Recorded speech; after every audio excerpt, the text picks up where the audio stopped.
계시록 19장 7절에서 10절까지입니다. 에베소서 5장 25절에서 30절까지 저 성경 페이지는 315페이지입니다. 교독하겠습니다.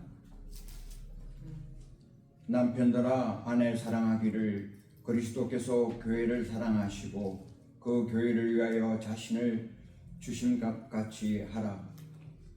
이는 곧 물로 씻어 말씀으로 깨끗하게 하사 거룩하게 하시고 자기 앞에 영광스러운 교회로 세우사 티나 주름 잡힐 것이나 이런 것들이 없이 거룩하고 흠이 없게 하려 하심이라.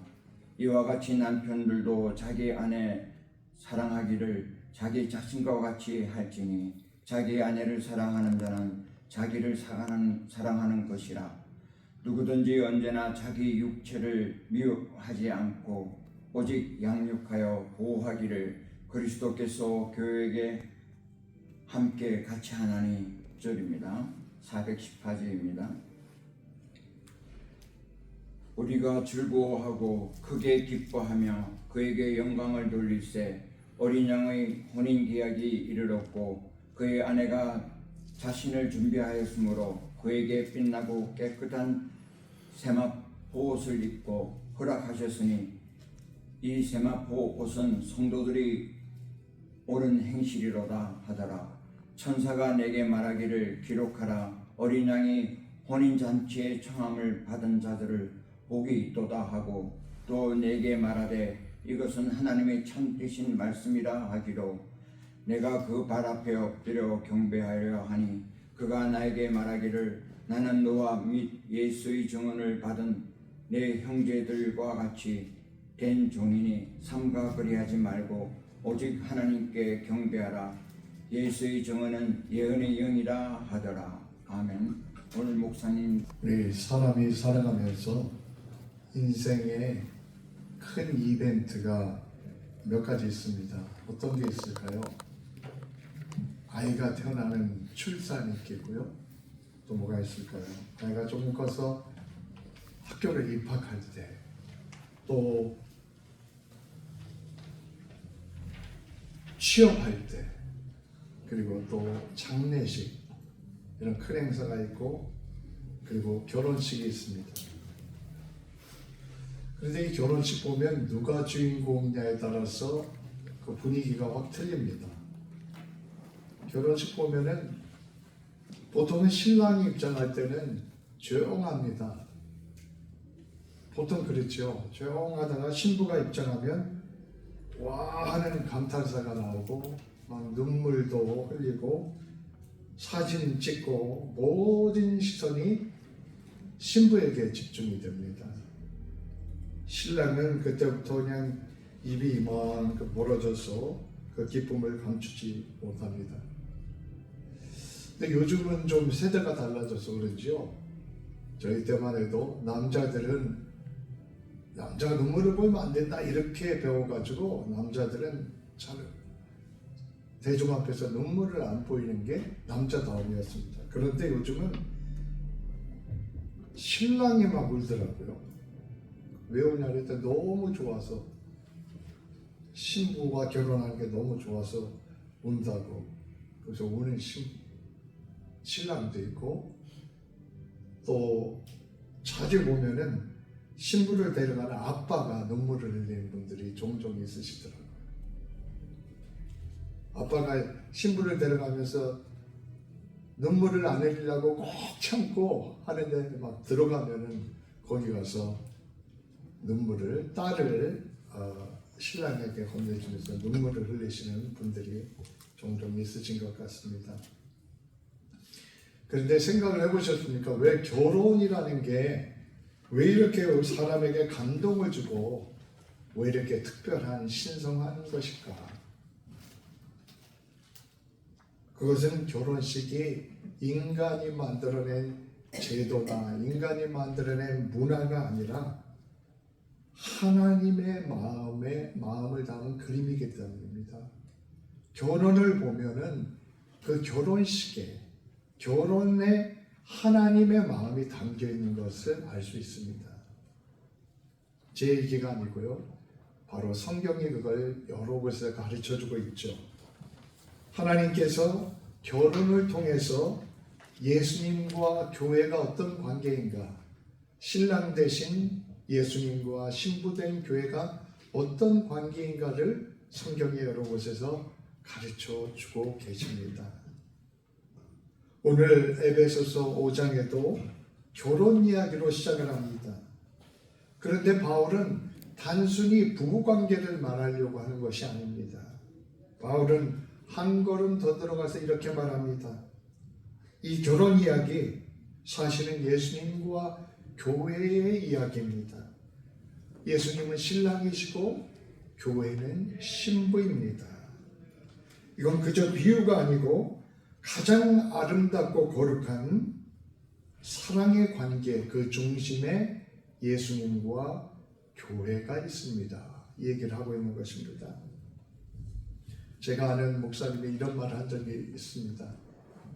본인이 와이프가 된 그 사모님을 좋아했을 때 사람이 많은 그 모임에 갔는데도 딴 사람은 아무도 안 보이고 이상하게 그 사모님만 보이더라는 것입니다. 수많은 사람이 그렇게 시끄럽게 떠들고 웃고 그러는데도 다른 사람에게는 하나도 들려오지 않고 그 사모님의 조그만 목소리는 자기에게 크게 들려오더라. 이 얘기를 했습니다. 사람도 그렇죠. 예수님의 시선도 마찬가지라고 생각을 합니다. 예수님의 눈에 보이는 것이 무엇일까요? 교회입니다. 수많은 존재들 가운데서도 신랑이 유일한 신부를 바라보듯이 예수님께서 그렇게 교회를 바라보시는 것입니다. 세상의 어떤 기관을 예수님께서 신부라고 이렇게 표현하셨습니까? 나의 사랑하는 신부요. 교회가 유일합니다. 교회가 부족하든 어떻든 교회는 주님께서 유일한 신부를 바라보시며 아끼시고 사랑하는 곳입니다. 그리고 그 사랑은 흔들리지 않습니다. 이쪽도 바라보고 저쪽도 바라보고 그런 것이 아닙니다. 유일한 전적인 헌신의 사랑입니다. 사랑한다고 말하는 건 정말 쉽습니다. 요즘같이 사랑이란 말이 정말 얼마나 흔한지 모릅니다. 사랑해, 사랑해. 문자도 보내고 말도 하고 노래하고 얼마나 표현을 잘하는지 모릅니다. 굉장히 좋은 일이죠. 표현한다는 것은. 그러나 사랑은 거기서 끝나서는 안 됩니다. 진짜 사랑은 행동입니다. 행동. 예수님은 교회를 사랑한다고 말씀하신 것뿐만 아니라 행동을 하셨습니다. 어떤 행동을 하셨습니까? 얼마나 사랑이 컸는지 그분은 생명을 내주셨습니다.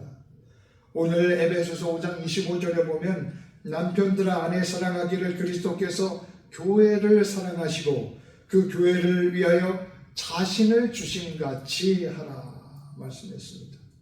교회를 사랑하셨는데 어떻게 사랑하셨다고요?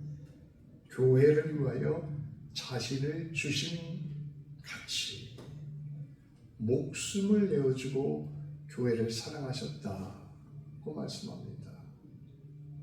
그만큼 교회는 하나님 마음에 있는 신부요, 꿈이요, 목숨을 내어놓고 얻으신 것입니다. 더 놀라운 표현이 있습니다. 사도행전 20장 28절에 보면 하나님께서 자기 피로 사신 교회라고 말씀합니다. 하나님께서 자기 피로 사신 교회. 저와 여러분이 아무리 귀한 것이 있다고 해도 어떻게 우리 피를 들여서 사겠습니까? 여기서 말하는 것은 피를 조금 내서 샀다는 것이 아니라 온 피를 흘려서 목숨을 걸려 죽기까지 해서 그것을 샀다. 그런 뜻입니다. 그게 교회라는 말씀입니다. 그게 성도라는 말씀입니다. 왜요? 왜입니까? 교회를 주님의 신부로 삼으시기 위해서 그렇게 목숨을 내걸고 사셨다는 것입니다. 더러운 옷을 입은 우리들, 죄와 냄새로 가득 찬 우리를 주님은 외면하지 않습니다. 오히려 옷을 벗기시고 우리를 씻어주시고 새로운 옷을 신부의 옷으로 입혀 주셨습니다. 그래서 에베소서 5장 26절에 말씀합니다. 물로 씻어 말씀으로 깨끗하게 하사 거룩하게 하시고, 물로 씻고 말씀으로 깨끗하게 하사 거룩하게 하시고, 우리를 거룩하게 하시는데 그 목적이 무엇입니까? 27절에 자기 앞에 영광스러운 교회로 세우사, 자기 앞에 영광스러운 교회로 세우사 티가 없고 주름도 없고 거룩하고 흠이 없게 하려 함이라. 예수님께서 목숨을 걸고 사랑하셨기에 구체적인 헌신을 하셨습니다. 그 결과 교회는 주님의 물과 말씀으로 깨끗게 하셨습니다. 물과 말씀으로 깨끗게 하셨다는 게 무슨 말입니까? 요한복음 19장에 보면 예수님께서 십자가에 달리셨을 때 로마 병사가 예수님의 옆구리를 찌릅니다. 그때 피와 물이 흘러나왔다, 이런 그런 말씀이 있습니다. 그런데 이게 의학적으로 피와 물이 흘러나오죠. 근데 요한이 표현하고자 하는 것은 그것 이상이었습니다. 교부라고 불리는 초대교회의 믿음의 선배들은 이 피와 물을 아주 특별하게 보았습니다. 그래서 성 어거스틴 같은 경우는 예수님의 옆구리에서 흘러나온 피와 물은 교회가 태어난 순간을 보여준다, 이렇게 말했습니다. 피는 우리의 죄를 용서하는 주님의 보혈을 말씀하고 있는 것이고, 물은 세례와 같이 우리를 깨끗게 하시는 주님의 은혜를 말씀하고 있는 것입니다. 예수님의 죽음은 그냥 고통과 비극이 전부가 아니라 우리를 새롭게 태어나게 하시는 신비적인 사건이라는 것입니다. 그 예수님의 보혈의 피와 물로 인해서 우리는 교회가 되었습니다. 우리가 예수님의 신부로 살아갈 길이 열렸습니다. 십자가에서 교회가 시작되었고, 우리가 초대된 그 순간이 십자가에서 열리게 된 것입니다. 말씀으로 깨끗하게 하셨다고 했습니다. 말씀은 그냥 지식과 정보가 아닙니다. 복음의 말씀을 말하는 것입니다. 예수님의 죽음과 부활에 관한 구원의 약속이 담긴 말씀입니다. 로마서 1장 16절의 말씀을 합니다. 이 복음은 믿는 자에게 구원을 주시는 하나님의 능력이라. 복음은 구원의 능력이 있습니다. 여러분, 우리가 말씀 설교를 듣고 성경책을 읽고 하는 가운데 거기에 복음의 능력이 있습니다. 구원의 능력이 있습니다. 우리가 알지 못하는 방식으로, 놀랍고 신비적인 방식으로 말씀은 우리 가운데 역사를 합니다. 이 말씀이 우리의 마음을 깨워주고요, 우리를 회개하게 만들고요, 우리가 예수님을 주님이라고 고백하게 만드는 믿음을 갖게 합니다. 교회는 예수님의 보혈로 씻기고 복음의 말씀으로 변화되어서 하나님 앞에 거룩하고 영광스러운 티 없고 흠없는 신부로 세워지게 되는 것입니다. 우리가 보기에는 교회에 있는 한 사람 한 사람이 그저 평범해 보일 수 있습니다. 세상적인 기준으로 보면은 그냥 특별하지 않을 수 있습니다. 그러나 하늘의 눈으로 보면 다릅니다. 예수님의 눈으로 보면 교회는, 그리고 그 가운데 있는 우리 모두 한 사람 한 사람은 예수님의 신부라는 것입니다. 목숨을 걸고 건져낸 신부입니다. 핏값으로 사신 신부입니다. 그런데 신부가 때로는 신랑을 떠나는 경우도 있습니다. 그 신부가 세상이라는 그 다른 남자를 따라갑니다. 구약의 호세아 선지자의 아내 고멜이 그랬죠. 고멜은 처음에 사랑받는 아내였습니다. 그런데 점점 지나면 남편을 외면하더니요, 방탕하기 시작하다가 남편을 떠나고 창녀가 되어버렸습니다. 그리고 노예로 팔려갔습니다. 상식적으로는 이만하면 끝입니다. 그런데 하나님께서 호세아에게 말씀을 하십니다. 호세아야, 너는 너의 아내 고멜을 다시 데려오너라. 값을 치르고 다시 내 아내로 데려와라. 놀랍지 않습니까? 고멜은 자격이 없습니다. 그런데 고멜은 자신을 버렸고 남편을 버렸고 심지어 부끄러움의 자리까지 내려갔습니다. 그런데 신랑은 포기하지 않았습니다.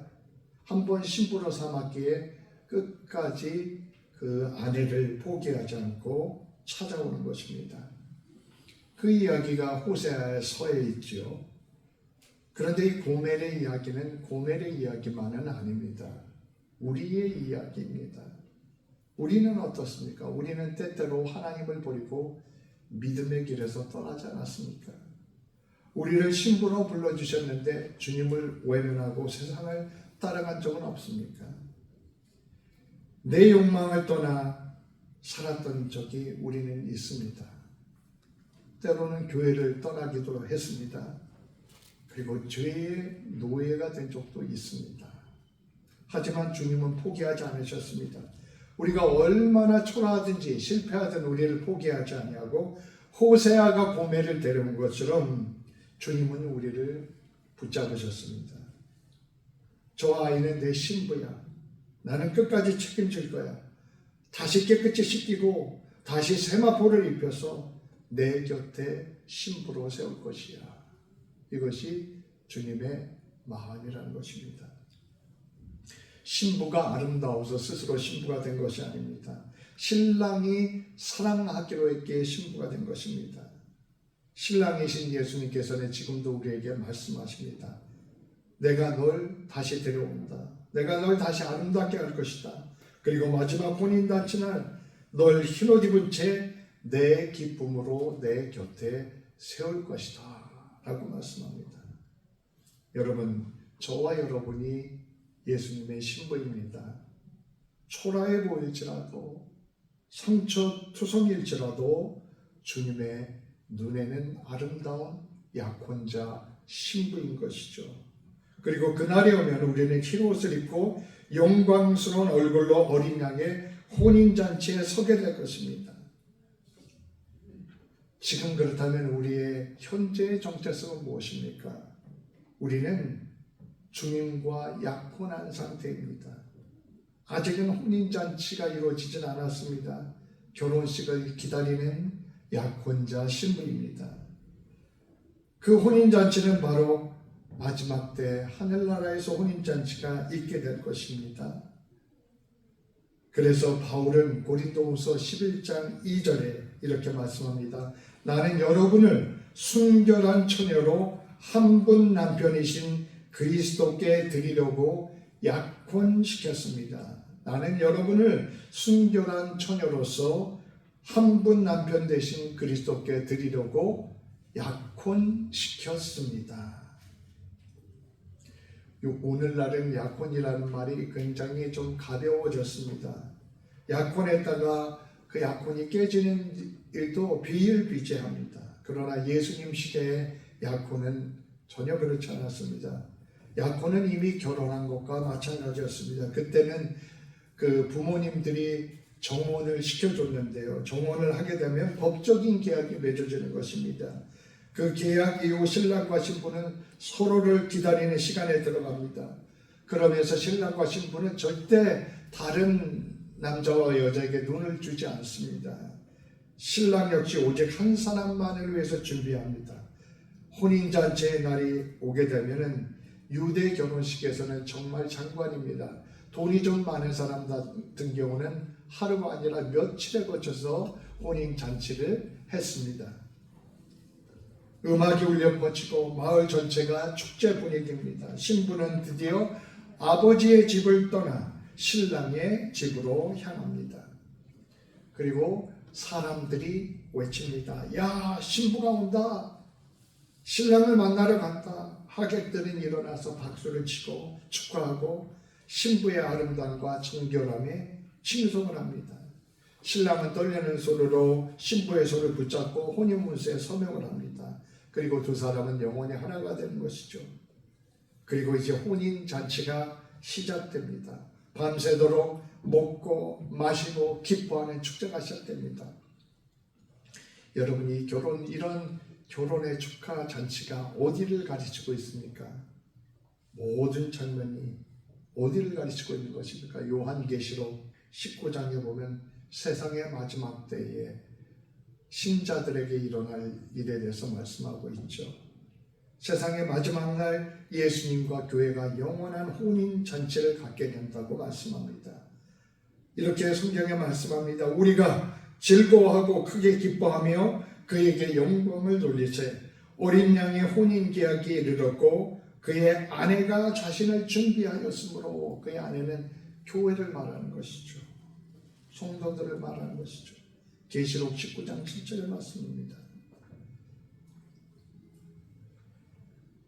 예수님께서 신부된 교회를 맞으러 오는 날 천사가 이렇게 선포할 것입니다. 기록하라.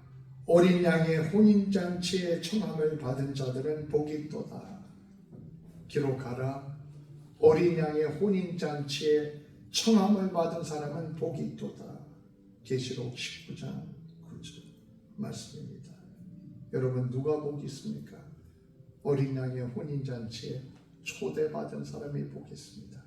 세상에 아무런 많은 것을 누리고 살아도 금은보화를 누리고 살아도 어린 양의 혼인잔치에 초대받지 않는 사람은 복 있는 사람이 아닌 것입니다.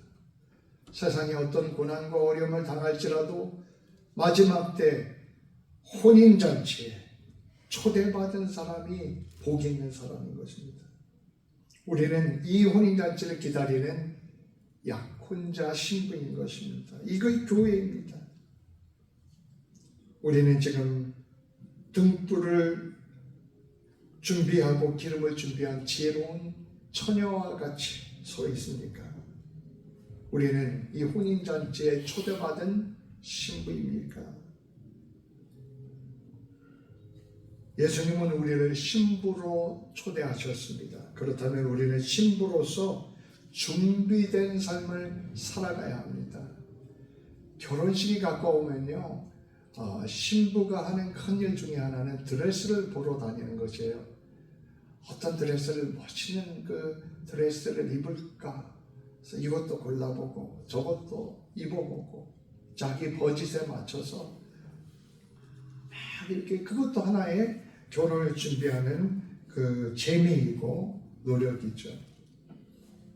혼인잔치를 위해서 아름다운 드레스를 준비하는데요. 우리 교회도 마찬가지입니다. 마지막 혼인잔치를 위해서 준비해야 될 예복이 우리에게 있다는 것입니다. 계시록 19장 8절에 이렇게 말씀합니다. 그에게 빛나고 깨끗한 세마포 옷을 입도록 허락하셨으니 이 세마포 옷은 성도들의 옳은 행실이다. 그에게 빛나고 깨끗한 세마포 옷을 입도록 허락하셨으니 이 세마포 옷은 성도들의 옳은 행실이라. 그렇습니다. 우리가 보통 결혼식에서 신부는 멋진 드레스를 입고 싶어 합니다. 그러나 교회, 그리스도의 신부로서 교회가 입어야 될 영적인 드레스는 멋진 명품 드레스가 아니라 옳은 행실이라는 것입니다. 옳은 행실을 하며 살아가는 것이 우리가 명품 드레스를 신부가 준비한 것과 같다는 것입니다. 근데 중요한 사실이 있습니다. 이 세마포 옷은 내가 만들어서 입는 것이 아닙니다. 내가 열심히 봉사해서 얻는 상급이 아닙니다. 세마포 옷도 은혜로 입혀주신 것입니다. 에베소서 2장에 바울은 이렇게 고백합니다. 우리는 모두 본성상 진노의 자녀였습니다. 율법의 행위로서는 그 누구도 의롭게 될 수 없습니다. 우리는 원래 신부가 될 자격 또는 존재였습니다. 우리는 죄인이었고 우리는 추한 존재였고 우리는 초라한 존재였습니다. 하지만 그리스도의 보혈로서 말씀으로서 우리를 씻어주시고 우리를 신부로 만들어주시고 우리에게 세마포 옷을 입혀주신다고 말씀하시는 것입니다. 이것이 복음입니다. 신부가 된 것도 은혜요, 세마포 옷을 입은 것도 은혜입니다. 그러면 이제 우리는 어떻게 이 은혜를 감당하며 살아야 하겠는가 하는 것입니다. 마지막 혼인잔치가 있기까지 우리가 명품을 그 드레스를 준비하는 신부처럼 준비할 때 옳은 행실을 준비하라고 했습니다. 그렇다면 그 옳은 행실이 무엇인 것입니까? 우리 믿음의 선배들은 교회가 이 땅에서 신랑을 기다리는 동안 해야 될 5가지 사명을 가르쳤습니다. 한번 따라해 보시겠습니까? 이건 외워두시면 좀 좋겠습니까? 첫 번째 예배입니다. 예배 한번 따라해 봐요. 그다음에 교제, 세 번째 봉사, 전도, 말씀 공부. 다시 한번 해볼까요? 예배. 두 번째 뭐라 그랬죠? 교제. 저희가 함께 교제하는 것. 그다음에 세 번째 봉사. 네 번째 나가서 말씀을 증거하는 전도. 5번째 말씀 공부. 이 5가지는 교회의 사명이고 교회의 기둥입니다. 이것이 잘 돼야 교회가 바로 세워지고 발전해 나가는 것입니다. 이 5가지는 프로그램이 아닙니다. 혼인잔치를 준비하는 신부의 준비물입니다. 첫 번째 예배라고 했습니다. 예배는 신랑 대신 예수님을 만나는 시간입니다. 그래서 우리는 주일을 우리의 삶의 스케줄의 1순위로 정해야 합니다. 예배 없이는 신랑을 만날 수가 없습니다. 신랑 신부가 약혼을 했지만 중간중간 만나서 좀 대화도 하고 얼굴을 보고 해야 될 것이 아닙니까? 그것이 예배입니다. 교회가 주님을 함께 만나는 시간이 예배입니다. 그러므로 여러분 그 예배를 여러분의 삶의 제일 1순위로 두시기 바랍니다. 예배를 제 삶의 1순위로 두고 살아가는 사람에게는 정말 하나님의 임재와 하나님의 축복과 하나님의 능력이 함께하게 됩니다. 그 능력을 여러분 체험하며 살아가시길 바랍니다. 하나님의 임재와 능력, 회복과 감동이 예배에 있습니다. 요한복음 4장 24절에 하나님은 영과 진리로 예배하는 자를 찾으신다고 했습니다. 하나님은 영과 진리로 예배하는 사람을 찾으신다고 합니다. 두 번째는 뭐죠? 두 번째로는 교제입니다.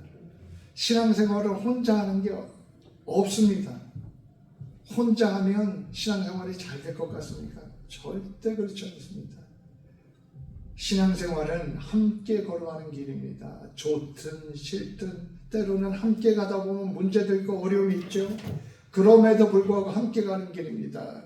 그래서 지체들이라고 말을 하지 않습니까? 우리가 성도들은 몸의 지체입니다. 눈, 코, 입, 발, 몸에 여러 가지가 있듯이 우리가 지체라는 것입니다. 함께 가는 것입니다. 성령의 교제가 우리 가운데 있어야 합니다. 교제 가운데 하나님의 임재가 있습니다. 우리가 매주 이렇게 예배 끝나고 함께 먹고 하는 것이 그냥 뭐 즐겁기만 위해서 하는 것이 아니죠. 바로 성도의 교제를 우리가 이루기 위해서 하는 것입니다. 세 번째는 무엇입니까? 봉사. 봉사가 옳은 행실입니다. 신랑을 사랑하는 신부는 가만히 있을 수가 없습니다.